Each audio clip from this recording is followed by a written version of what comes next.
Hello, I'm Shadocvao and welcome back to a game we have not played in a couple of months. Today we're playing Door Kickers. Thanks to the lovely guys at Killhouse Games, I've managed to get my hands on the final version a couple of days before it comes out. So it's coming out on the 20th of October. I'm recording this on the 18th with one hopefully coming out tonight and then one tomorrow, etc, etc.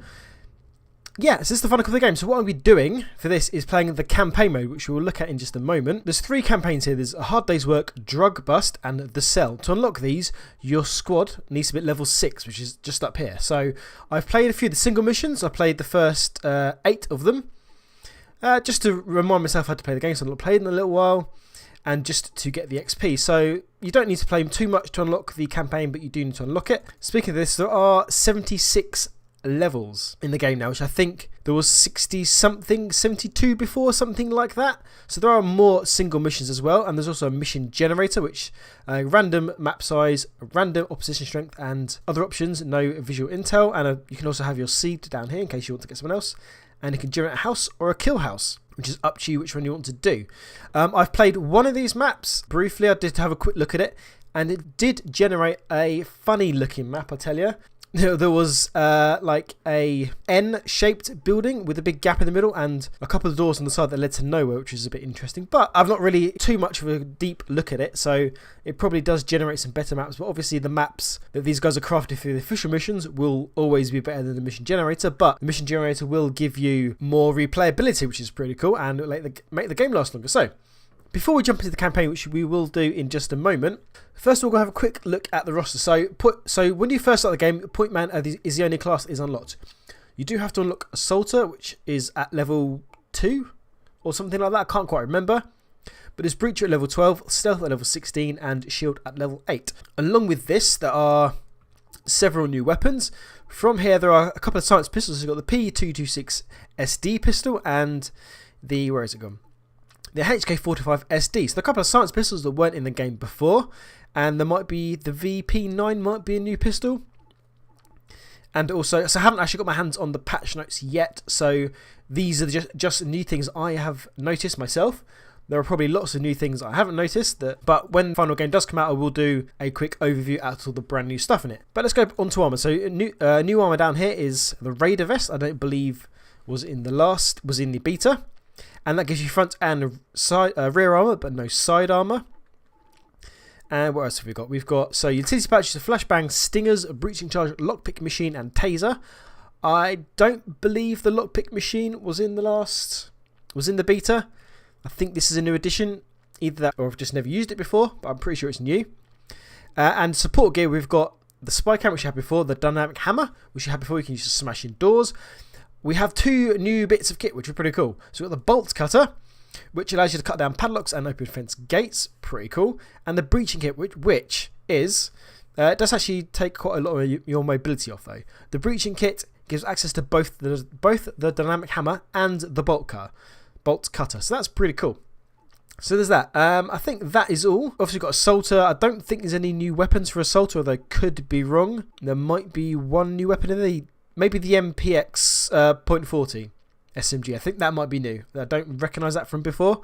Breacher, Stealth, and Shield, I don't have a clue about. So what we're going to do is jump, I think, straight in to the campaign. I've also noticed that this name up here, your name of your squad, is randomly generated each time you start the game. Because when I was playing just before I started recording, this had a different name, but I had to exit the game, and now it's got a new name. So which is kind of interesting. I would have thought they keep the same name, or at least let you edit it. You can't actually edit it, which is a bit annoying. We've also got the doctrine down here, which is exactly, well, to me, at a quick glance, looks pretty much the same as it did in the beta, so there's no real changes there from what I can tell. The shotguns are locked because they haven't unlocked the Breacher class. Long guns, I'm assuming, would be locked if you hadn't unlocked the Assault class, but I have done, so we've got these two here. I've got 5 unspent doctrine points to spend, which I might go and spend later, but for now we won't.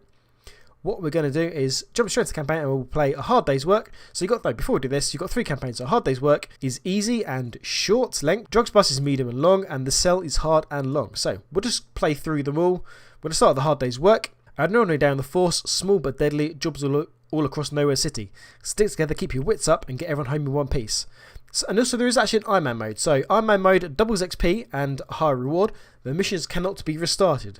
So, shall we play Iron Man mode? What do you reckon? Yeah, we'll play Iron Man mode, why not? Be a bit different.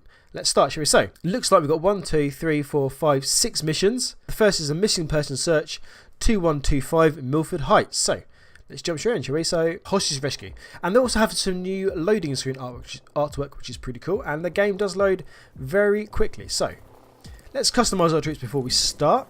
We've got Dean Reynolds, Bruce Petty, Tariq, and Daniel Keegan. And we can change their names, which is pretty cool.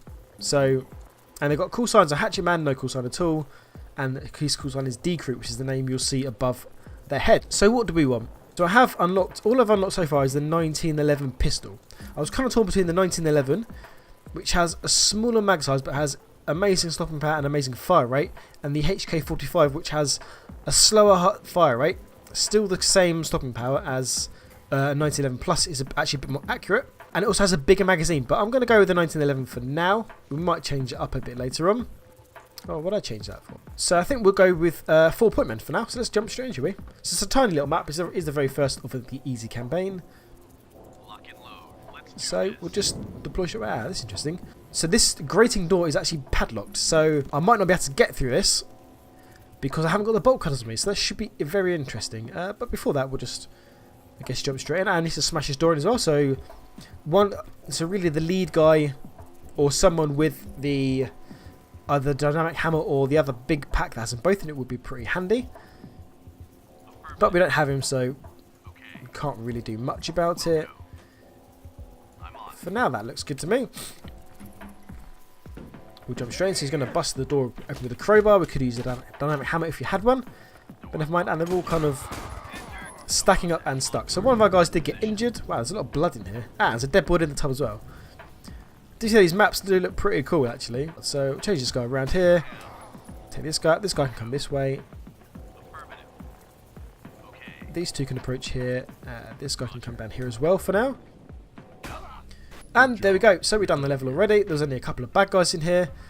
Mission completed. All hostiles eliminated because 12 seconds. I can't restart because we're actually locked in Iron Man mode. So all I can do is go back or continued.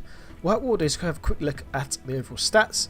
So Tariq and Hatchet Man both got promoted. Wow, quite a lot of XP each. So only Hatchet Man didn't get over 2,000. Everyone else did. DQ got 2 kills. Tariq got 1. Hatchet Man got 1. And Bruce Petty got 1 as well. All got 100% accuracy, which is brilliant. A couple of the guys did take a bullet each, so they're slightly injured, but hopefully that shouldn't affect them in the next level. But anyway, for now, we're going to take a break. So thank you very much for watching, and I'm really, really excited for this game to finally be out, and for you guys to get your hands in a couple of days. So thank you for watching, and I shall see you in the next video.